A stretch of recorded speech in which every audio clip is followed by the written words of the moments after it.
Pues mi relación con el cine empezó como cinéfilo y el hecho de ser de dejarme enseguida como fascinar por el cine, que fue una cosa como bastante instantánea, hizo que yo me hiciera a mí mismo una serie de preguntas en tanto cinéfilo, que era cuando una película me había gustado, por qué me había gustado, y cuando una película no me había gustado, por qué no me había gustado, simplemente como para tratar de conocerme mejor a mí mismo como cinéfilo, ¿no? Lo que pasa es que sobre todo cuando una película no me gustaba, esa pregunta llevaba casi como otra inmediatamente después, que era, entonces, ¿qué habría hecho yo en el lugar de este cineasta? ¿No? ¿Cómo habría hecho yo esta película que no me ha gustado? ¿No? Para, digamos, reordenar los elementos que no me habían gustado de una forma que sí que me gustara. Y eso fue la primera vez que pensé en mí mismo como cineasta, como una persona que podía hacer películas, no solamente verlas, fue tratando de responder esa pregunta que nació de la cinefilia. Y, y bueno, pues así fue como empecé a hacer películas, primero replicando pues, películas que me gustaban, cineastas que me gustaban, escenas de películas que me gustaban, y luego ya tratando de satisfacer algunas cosas por las que estaba bastante obsesionado, como eran lo fantástico, la ciencia ficción, y el rodar en un lugar muy concreto que era donde yo vivía, que era un lugar donde que no salían las películas, ¿no? Donde no solían suceder las películas en ese lugar, en un barrio obrero de una ciudad industrial, ¿no? Entonces un día pensé que en qué pasaba si de alguna forma podía satisfacer esas dos cosas simultáneamente, o sea, rodar en ese lugar y hacer una película donde estuviera presente lo fantástico y la ciencia ficción. Y ese fue el inicio de esta filmografía que he hecho, que al final es como dar vueltas en torno a ese concepto. Es una cuestión de azar el hecho que yo vivo ahí, que igual que cualquier otra persona en cualquier otro lugar. Cuando nace en un sitio es por azar.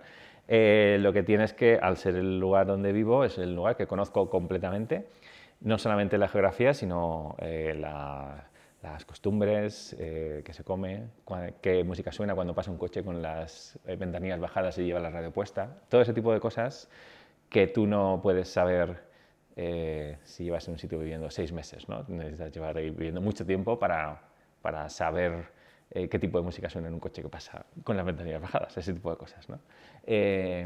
Cómo es en verano, cómo es en invierno, cómo es...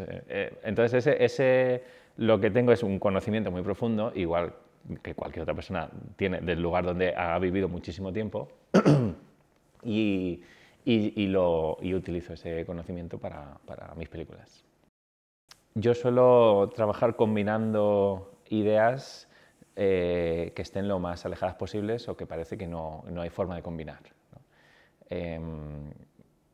Esas ideas pueden ser desde un personaje hasta un argumento completo, hasta una línea de diálogo o una forma de vestir de alguien o una especie de concepto. Bueno, tampoco suelo trabajar mucho con conceptos abstractos, me gusta intentar trabajar con las cosas más concretas posibles, ¿no? Entonces, bueno, pues en el caso de la película que he hecho, Espíritu Sagrado, pues hace un tiempo tuve una idea que era, ha desaparecido una niña y esa niña que ha desaparecido tiene una hermana gemela. Entonces, en lugar de enseñar una fotografía de una niña desaparecida para ver si alguien la ha visto, se puede enseñar a una persona que es exactamente igual que la persona desaparecida, ¿no? Bueno, a mí se me ocurrió esa idea, que es una especie como de idea isla, no estaba metida dentro de ninguna película ni nada, simplemente era una idea que funciona como una burbuja, ¿no? A lo mejor años antes o años después, no me acuerdo, de tener esa idea, me encontré viendo la televisión, me encontré con que estaba viendo un programa de la televisión local de Elche y hacían un reportaje sobre una gente que se había reunido y había formado una asociación de aficionados a la parapsicología. Y iban a tener una de sus primeras actividades, que era hacer lo que ellos llamaban una alerta ovni, que era pasar una noche en un paraje sin contaminación lumínica, simplemente mirando al cielo y estando ahí una noche, ¿no? Otra idea que no tenía que ver con nada, simplemente como otra burbuja, ¿no?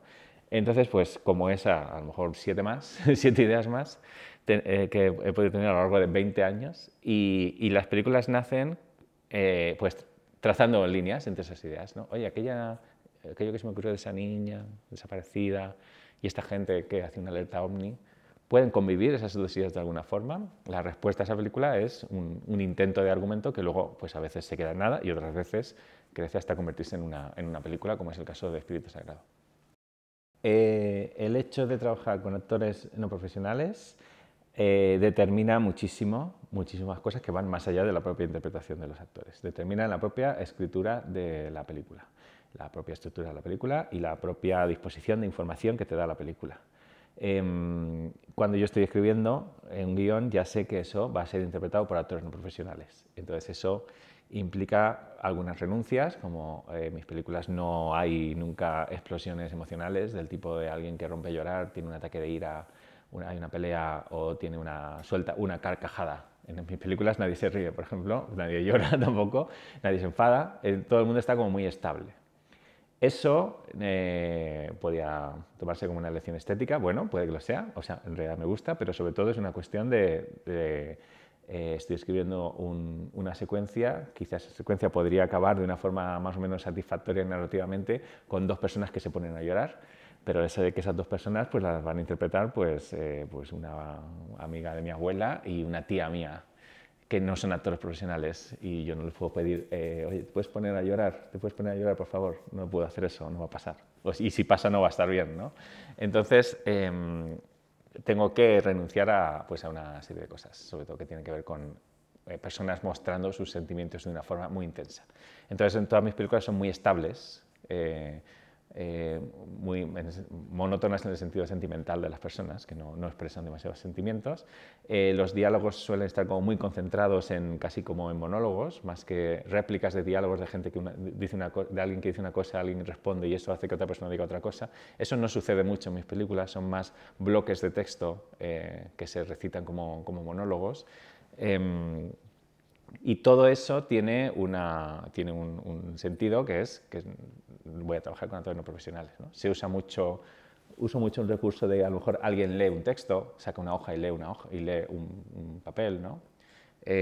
Cosas que pueden hacer actores no profesionales con no demasiado esfuerzo. Entonces, determina muchísimo más determina cosas que están directamente en el corazón de la estructura de la película y de la estructura narrativa de la película, el hecho de que yo trabajé con actores no profesionales. Pues sí, no sé si estricto es la palabra, creo que soy bastante riguroso. A mí me gusta mucho en general los contrastes. En mis películas pues hay drama y comedia casi como en la misma intensidad y cosas así. Lo que te he dicho antes de la ciencia ficción y lo más como mundano está también como muy contrastado. Entonces hay otro contraste que a lo mejor está en un nivel a lo mejor más extraño, menos obvio. Los actores no profesionales intento que no actúen, ¿no? Que no memoricen las cosas, que haya como cierto grado de libertad en sus movimientos, ellos deciden cuándo empiezan a hablar, ellos deciden cuándo terminan de hablar, el tono, ¿no? El hecho de yo les pido que no memoricen el texto, eso hace que se aproximen al texto no exactamente como yo lo he escrito, de repente me sorprenden con nuevas expresiones, nuevas formas de contar lo que yo he dicho en el guión. O sea, hay como como una especie como de superficie en la ficción, que es la película, hay una especie como de superficie de realidad y de realismo, ¿no? Que dan los propios actores, que tienen sus propios acentos, usan sus propios dejes verbales. Entonces hay esa especie como de piel humana en las imágenes. Entonces a mí eso me gusta, mostrarlo con una puesta en escena muy robótica, no naturalista, ¿no? Esta especie de puesta en escena naturalista de cámara en mano que casi simula ser una persona, que es muy habitual y se lleva mucho, ¿no? A mí me gusta mucho el encuadre rígido, muy pensado, casi hecho casi creando una especie como de entorno casi muy pensado, casi como por un robot, ¿no? Entonces ese contraste de la puesta en escena súper sólida y súper rígida, casi no muevo la cámara, todos los encuadres tienen como una distribución de formas así, que claramente hay una persona que las ha pensado, ¿no? Muy pocos planos, ¿no? Para que todos los planos cuentan. Eso, introducirle dentro a una persona que tiene muchísima libertad de movimiento, de forma de hablar y tal, crea otro contraste, que a lo mejor es más sutil, pero que es un contraste que me interesa mucho. Entonces, para que suceda, la puesta en escena tiene que ser como muy rigurosa, ¿no? Yo siempre pienso en utilizar la menor cantidad de planos posible, ¿no? Para que todos los planos estén como cargados de información y de algo, ¿no? No me gusta rodar por rodar. desecho en el montaje muy pocos planos, monto no sé, el 95% de los planos que ruedo, que eso está muy bien, sobre todo a los productores les encanta que haga eso. Y eso hace que los planos estén muy pensados, pero sobre todo lo que me interesa es el contraste con la libertad de lo que tienen los actores dentro de ese plano muy pensado. Está rodado en celuloide, que es un formato que me interesa mucho sobre todo por un motivo como súper tecnológico, porque es que ha habido 100 años de uso del celuloide en la historia del cine, y eso significa 100 años de personas pensando en departamentos técnicos cómo mejorarlo durante 100 años. Gente ha intentado mejorarlo, ha aplicado un I+D continuo, ¿no? Entonces se llegó en el celuloide a unos niveles de fidelidad a la luz, a los relieves y a las formas, como que unos niveles absolutos casi, ¿no? Entonces, la llegada del digital en algunos casos supuso empezar de cero con una tecnología nueva y empezar a pensar en cómo de nuevo conseguir esa fidelidad a la luz y esa fidelidad a ciertas cosas que ya estaban en el celuloide, ¿no? Se ganó en una serie de cosas de facilidad de procesos, no hay que revelar, no hay que tal, en el digital. Los procesos en el analógico pues son más, pues un poco más complicados en ese sentido, pero sobre todo hay una fidelidad absoluta a la luz, que para conseguirla en el digital hay que hacer una serie de cosas de postproducción, de talonajes y tal. Entonces, sobre todo ese es el motivo por el que uso ese formato. Bueno, Espíritu Sagrado he dedicado mucho tiempo a la peli, no solamente a hacerla, sino a enseñarla. El último año se estrenó en cines hace justo un año y hemos tenido la suerte de que hemos viajado mucho con ella, se ha puesto en muchos sitios, la hemos acompañado un montón y eso hace que bueno, la peli nueva sean como unos 4 esbozos ahí en un papel, que todavía existe, ¿no? Hay algún esbozo, pero desde luego he dedicado mucho menos trabajo del que me gustaría. Entonces ahora mismo tengo un proyecto precioso que es tener un proyecto. Mi proyecto es tener un proyecto, que lo voy a tener, que está como medio esquematizado, que todavía no está muy claro, pero tengo el proyecto de tener ese proyecto.